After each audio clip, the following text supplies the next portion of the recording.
दोस्तों नमस्कार। आपके अपने चैनल अजय महात्मा ऑफिशियल में आपका स्वागत है। 2026 में ईरान अमेरिका तनाव, स्ट्रेट ऑफ हॉर्मुज संकट, सीज फायर ड्रामा, न्यूक्लियर खतरे और भारत पर प्रभाव का पूरा विश्लेषण पढ़ें। जानिए क्या दुनिया युद्ध के कगार पर है। क्या यह संकट पूरी दुनिया के लिए महत्वपूर्ण है। अप्रैल 2026 में दुनिया ने एक ऐसा तनाव देखा जिसने वैश्विक राजनीति को हिला दिया। अप्रैल 2026 में दुनिया ने एक ऐसा तनाव देखा जिसने वैश्विक राजनीति को हिला दिया। अमेरिका और ईरान के बीच बढ़ता टकराव, न्यूक्लियर हमले की आशंका, समुद्री रास्तों का बंद होना और अचानक सीज फायर। ये सब घटनाएं बताती हैं कि आज की दुनिया कितनी तेजी से बदल रही है। यह सिर्फ दो देशों का संघर्ष नहीं है, बल्कि इसमें इजराइल, पाकिस्तान, चीन और भारत जैसे देशों के हित भी जुड़े हुए हैं। स्ट्रेट ऑफ हॉर्मुज, इस युद्ध की जड़ क्या है। स्ट्रेट ऑफ हॉर्मुज क्यों इतना महत्वपूर्ण है। दुनिया का सबसे महत्वपूर्ण ऑयल ट्रांजिट रूट, लगभग 20% वैश्विक तेल सप्लाई यहीं से गुजरती है। इसे बंद करना वैश्विक आर्थिक संकट। जब ईरान ने इस स्ट्रेट को बंद करने की धमकी दी तो यह सीधे अमेरिका और उसके सहयोगियों के लिए चुनौती बनी। 7 अप्रैल 2026 जब दुनिया थम गई, अमेरिकी राष्ट्रपति डोनाल्ड ट्रंप ने ईरान को एक सख्त डेडलाइन दी। उनका बयान था, अगर स्ट्रेट नहीं खुला तो एक पूरी सिविलाइजेशन खत्म हो जाएगी। यह सिर्फ चेतावनी नहीं थी, यह एक संभावित युद्ध का संकेत था।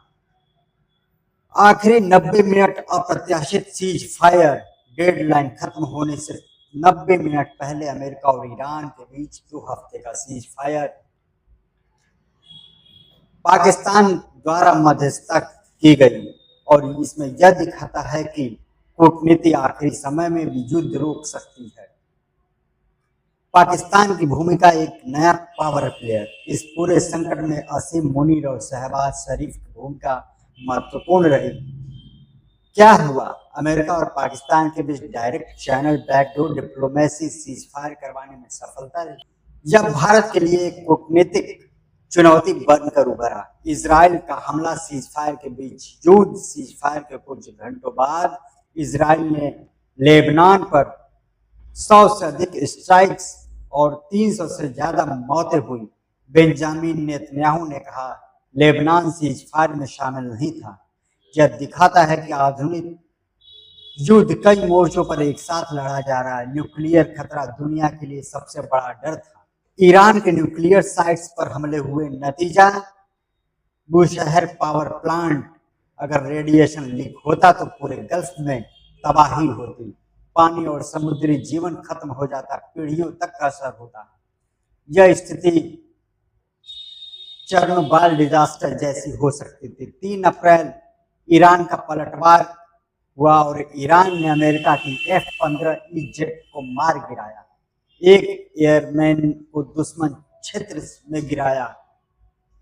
यह घटना साबित करती है कि ईरान सैन्य रूप से कमजोर नहीं है। रेस्क्यू ऑपरेशन, हाईटेक युद्ध की झलक दिखी। CIA का फेक इंफॉर्मेशन दिखा।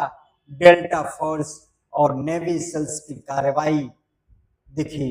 एयरमैन का सफल रेस्क्यू, लेकिन कई एयरक्राफ्ट डैमेज हुए। पीस टॉक्स क्यों फेल हुई।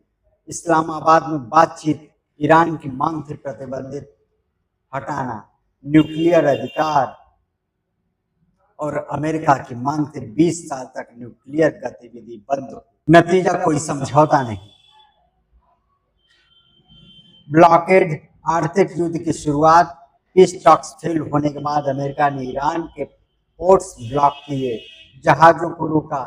यह एक तरह का इकोनॉमिक वॉरफेयर था। स्ट्रेट ऑफ हॉर्मुज खोलना और बंद करना। 17 अप्रैल 2026 को स्ट्रेट खुला, तेल की कीमतें गिरी और 18 अप्रैल को फिर से स्ट्रेट ऑफ हॉर्मुज को बंद कर दिया गया, जिसकी वजह से तनाव बढ़ा। यह अनिश्चितता ही सबसे बड़ा हथियार बन गई भारत पर प्रभाव एक बड़ा झटका दिखा जब भारत को झेलनी पड़ी थी तेल सप्लाई में बाधा हुई, जहाजों पर खतरा हुआ, अमेरिका से अनुमति लेकर तेल खरीदना पड़ा।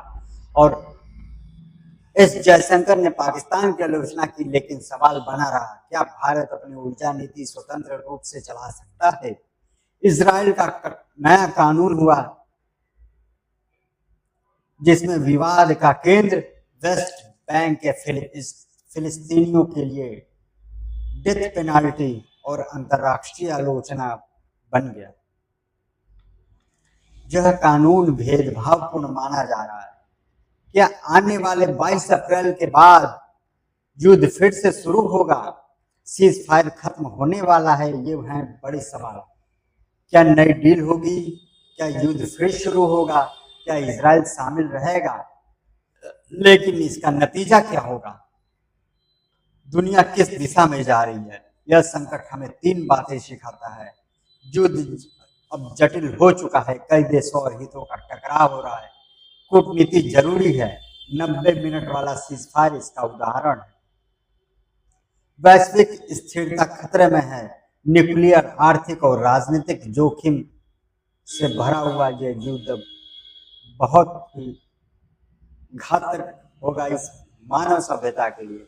अगर आपको यह विश्लेषण पसंद आया हो तो वीडियो को लाइक करें, शेयर करें और अपने सुझाव कमेंट बॉक्स में जरूर दें। अगर आप हमारे चैनल पर पहली बार हैं तो आप हमारे चैनल को सब्सक्राइब करें। हम मिलते हैं आपसे अगले वीडियो में एक बड़े खुलासे के साथ। तब तक के लिए धन्यवाद, नमस्कार।